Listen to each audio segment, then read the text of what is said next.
it was excellent. I didn't know where that came from. But it was Children with horror films, what I feel, always lend credibility to make them much more scarier than they could be. That was it. But I was very impressed. So what's next? What's next is there will be another movie, probably in the next few months. I'm kind of putting it in my head. Once I get a CD launched and distribution is out there, Purification comes out the 25th of September on VOD and DVD, and the CD will have a theatrical run sometime in the fall. There's no dates right now. But after this is pretty much set and finished with that, then I'll go on to the next one, which I hope you'll be a part of the next one as well. If I'm invited, I shall come. Absolutely. Okay, so let's. So I don't know what else to say at this point, except that. Yeah, it was a pleasure being here, and I think movies. I make movies because I like to make them. Right. And I think once you get a bunch of people that want to do the same thing, you come out with a really good product. And I think that we have a large cast. Purification, there was 250 actors in there. That's right. For me, that's a large cast because, I fund the projects myself, so and with CD it was 150. But that's a lot of people who you have to juggle and try to, on set, some of those days are long. That's true. You sit in, especially when it's hot out, it's like, especially with... And it's like herding cats. That's exactly. I mentioned that earlier. Exactly. You don't want to lose anybody's... that's what I'm really impressed with the actors and actresses, because especially for a CD, there was a ton of waiting around because you're filming the whole movie in 2.5 days. Right.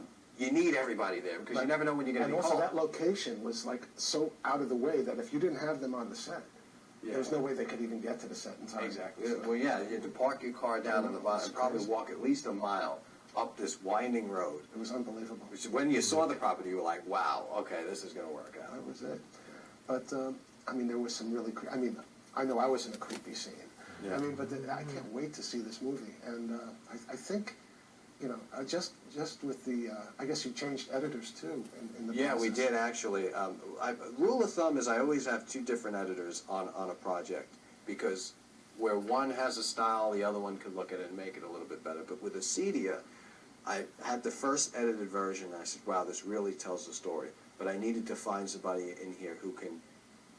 if you specialize in making things scary, you're a bit twisted. Let's face it. You have the talent that not many people have. That's true. And I needed to find somebody who can kind of think like me, and if I had a vision on it, they can do it in the editing room. Right. So I have one editor who's incredible. He was editing the Purification book, and he's able to put a story together beautifully. Right. And I have another guy that comes in and puts these twists on it to just make it look eerie. And of course I have an incredible colorist, because the colorist, which is also my brother Vinny, who is incredible with making things look dreary. Like, for example, Acedia was shot in the daylight, if you remember. The sun was all over the place. It was so hot. It was hot.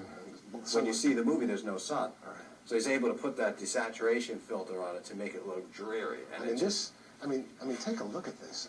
This is an unbelievable picture. And I know all these guys. These guys don't look like this in real life. Yeah, no, you're right. So it's such an incredible image. And this is how the whole film looks? This is how the whole film looks. It's a desaturation with absolutely no sunlight whatsoever. And the picture, the story, which is a talented individual that drew this up as well, yes. It tells us. I think a picture should tell the story real quickly to a film. Right.